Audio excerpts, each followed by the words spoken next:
56(3) ये आजकल बहुत प्रचलन में है, कई साल से प्रचलन में है।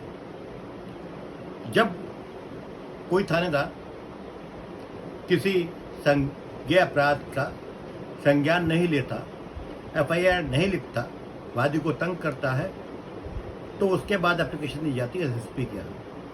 एसएसपी के यहाँ एप्लीकेशन देने के बाद अगर एसएसपी उस पर आदेश करता है मुकदमा दर्ज करने का और जांच कराने का, खुद करता है, किसी से करवाता है या थाने में रिपोर्ट लिखाता है, तो बात वही खत्म है। लेकिन कई बार ऐसा होता है कि एसएसपी के यहाँ भी कूड़ादान एक बड़ा सा डस्टबिन होता है जहाँ पे एप्लीकेशन चली जाती है और उस पर कोई कार्रवाई नहीं होती।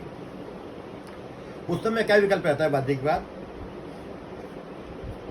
उस समय कानूनी विकल्प है वादी के पास 156(3) सीआरपीसी में, जिसमें वो न्यायालय जो सक्षम है उस थाने जहाँ पे अपराध उन्हें बताया जाता है उसका क्षेत्राधिकार उसको है मुकदमा सुनने का या मुकदमों को कमिट करने का, तो वो मजिस्ट्रेट जो है विवेचना का आदेश कर सकता है।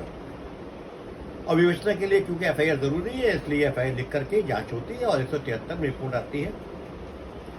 मजिस्ट्रेट जैसे सुप्रीम कोर्ट ने व्यवस्था दी है विभिन्न, मजिस्ट्रेट उसको मॉनिटरिंग भी कर सकता है। अगर लगता है कि पुलिस वाले न्याय नहीं करेंगे तो मॉनिटरिंग कर सकता है उसको जांच को, और 173 की रिपोर्ट के लिए टाइम बाउंड कर सकता है कि इतने दिन में आप रिपोर्ट पेश करें। लेकिन हर कानून का दुरुपयोग भी होता है, तो 156(3) का दुरुपयोग काफ़ी हो रहा है। मैं नहीं कह रहा, ऑनरेबल सुप्रीम कोर्ट ने बात कही है कि 156(3) फाइनेंशियल केसेस में, व्यक्तिगत डिस्प्यूट्स में, मैट्रिमोनियल डिस्प्यूट्स में फर्जी बना करके 156(3) की याचिका दायर की जाती हैं। बगैर थाने जाए, बगैर एसएसपी को लेटर लिखे सीधे अदालत में आते हैं, 156(3) सीआरपीसी की एप्लीकेशन देते हैं और न्यायालय से मुकदमा दर्ज कराने का प्रयास करते हैं और करवा लेते हैं। तो इन बातों को सबको विचार किया है सुप्रीम कोर्ट ने अभी बाबू वेंकटेश बनाम स्टेट ऑफ कर्नाटक में। उन्होंने कुछ गाइडलाइंस दी है जो बहुत इंपॉर्टेंट है, बहुत ज़रूरी है।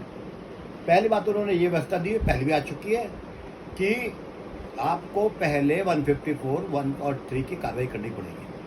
आपको कोर्ट में साक्ष्य देना पड़ेगा कि आप पहले थाने गए हैं, लिखित में आपको साक्ष्य देना पड़ेगा कोर्ट में कि आप पहले थाने गए हैं और थाने में आपको न्याय नहीं गया है। तब आप एसपी सिटी के पास गए 154(3) में सीआरपीसी में, और जब वहाँ से भी कोई कार्रवाई नहीं हुई है, कोई जाँच या एफआईआर दर्ज नहीं हुई है, तब आप कोर्ट में आएंगे। तो अब आपको साक्ष्य देना पड़ेगा न्यायालय में कि आप जो हैं थाने भी गए हैं, आपने पहले कार्रवाई की और सीधे आप कोर्ट में नहीं पहुंच गए हैं।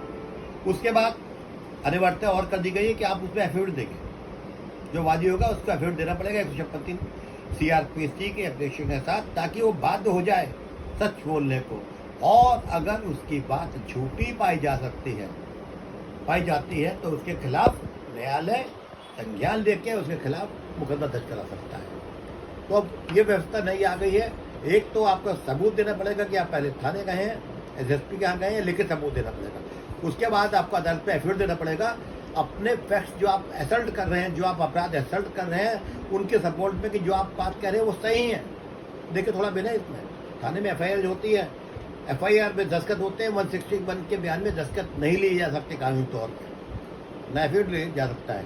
लेकिन क्योंकि 156(3) का दुरुपयोग बढ़ गया है और विशेष तौर में मैरिज के केसेस में, मैट्रिमोनियल केसेस में, ये देखने के लिए कि भैया पति, ससुर, सास, नंद बंद हो जाए, फर्जी केस भी दर्ज हो रहे हैं। मैंने सुप्रीम कोर्ट कह रहा है, या फाइनेंशियल डिस्प्यूट को तय करने के लिए, या अपना उधार दे रखा है, सिविल केस को कन्वर्ट करने के लिए क्रिमिनल केसेस में भी किए जा रहे हैं। तो उस पर सुरक्षा देने के लिए ये माननीय सुप्रीम कोर्ट ने व्यवस्था दी है।